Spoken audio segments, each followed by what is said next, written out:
Papakita ko po sa inyo yung pagkakaiba ng lambat sa Salandra. Kung naalala nyo, lambat nung nakaraan. Ngayon, para siyang papag.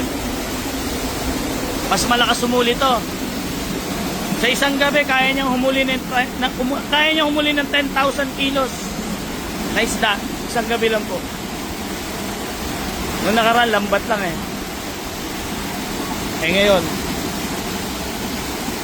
Salandra na. Kung makapansin niyo mamaya, daming isda dyan.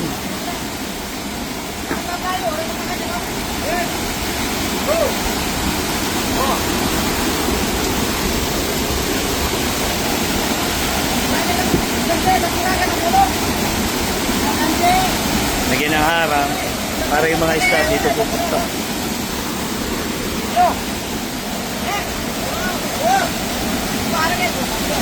Ayan na.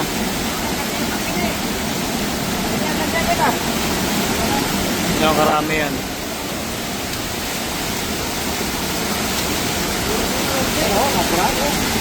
Tentayin nyo, ang dami yan.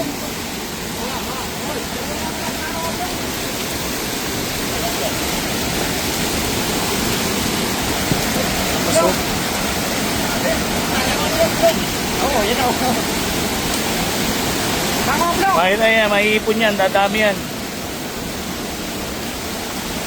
Ayan, parami na ng parami, oh.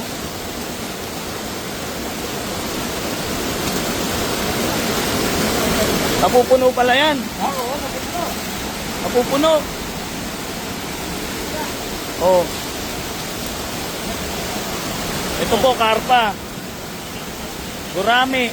Ayan, oh, laki oh, karpa.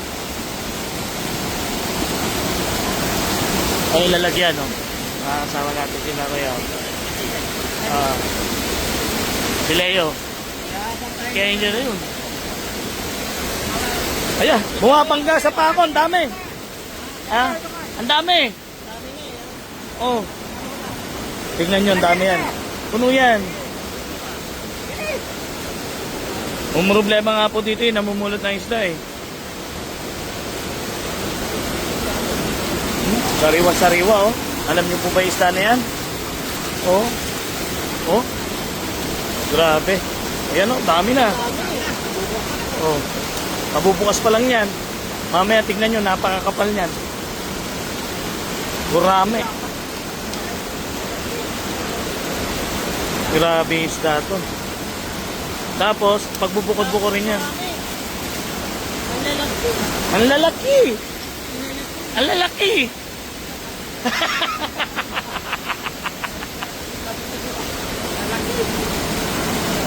Galing eh, no?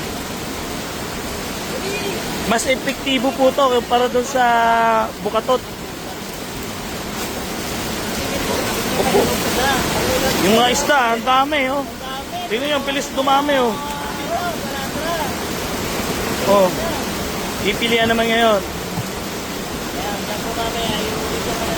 Puro gurami kinukuha nyo. Nung bagong bukas po to, talaga sila hindi magkalulan dito sa pwesto na to. Talagang napupuno. Ay, laki ng dalag, oh. Lumalaban pa siya, oh. Ayun, oh. Oh, gaganda ng gurami, oh. Sariwa. Oh. Opo, napakasarap niyan. Hindi naman sa pagmamayabang. Oh, lalaki. Diba? Ang galing.